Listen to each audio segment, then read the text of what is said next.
कालच आणीबाणीला आपल्या देशामध्ये 50 वर्ष पूर्ण झाले. त्या संदर्भात मोठा उहापोह वेगवेगळ्या राजकीय क्षेत्रातून, विरोधकातून किंवा काँग्रेस पक्षाकडून हे करण्यात आले.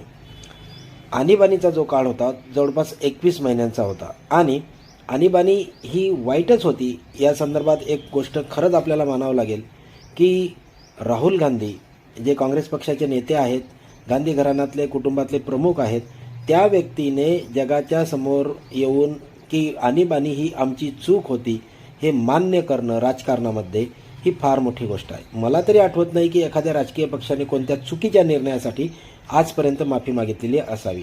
बरं, आणीबाणीचा जो काळ होता, हा आणीबाणीचा काळ नेमका कोणासाठी त्रासदायक होता याचा जर आपण विचार केला तर तो होता जे लोक बँकर्स होते, पुंजीपती होते, राजे रजवाडे होते किंवा त्यातल्या त्यात विदेशी असतील, अशा लोकांना त्यांचा विरोध अधिक होता.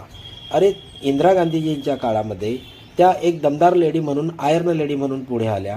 इंदिरा गांधींनी जग 2 ध्रुवात ज्या वेळेला विभागलं गेलेलं होतं, म्हणजे अमेरिका आणि रशिया यांचं जे शीत युद्ध होतं त्या काळामध्ये, तर इंदिरा गांधींनी त्या काळामध्ये बांगलादेश वेगळं करून स्वतःचं अस्तित्व त्या ठिकाणी सिद्ध करून दिलेलं होतं की मी एक कणखर लेडी आहे.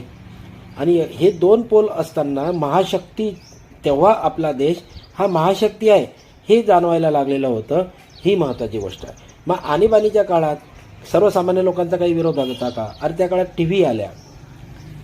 टी व्हीला कोण विरोध करणार होता? शेतकऱ्यांसाठी विविध योजना आल्या, कोण विरोध करणार होता? एवढंच काय, त्यांनी जी जमीनदारी होती, वतनदारी होती, ती उखडून फेकली. त्यामुळे सर्वसामान्य गरीब मजूर लोकांना ते जवळकीच्या वाटल्या. एवढंच काय, बँकांचं राष्ट्रीयकरण केलं आणि त्यामुळे त्या अधिकच सर्वसामान्य व्यक्तींना जवळकीच्या वाटू लागल्या.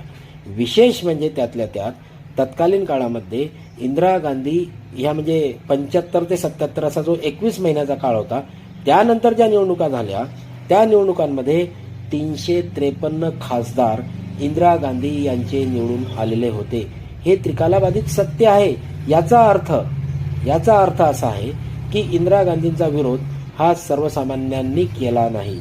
इंदिरा गांधींनी आणीबाणी जरी लादली देशावर तरी सर्वसामान्यांनी तिला मतदान केलं, हे यातून सिद्ध होते. याचाच अर्थ असा असतो की एखाद्या घटनेचे गंभीर परिणाम हे भविष्यावर नक्कीच उमटतात, परंतु तत्कालीन काळाच्या परिस्थितीनुसार घेतलेले काही निर्णय हे स्थानिक राजकारणावर ज्याप्रमाणे परिणाम करतात त्याप्रमाणे त्यांच्या विकासावर, त्या पक्षाच्या विकासावर किंवा त्या पक्षाच्या पराभवावर सुद्धा परिणाम करतात.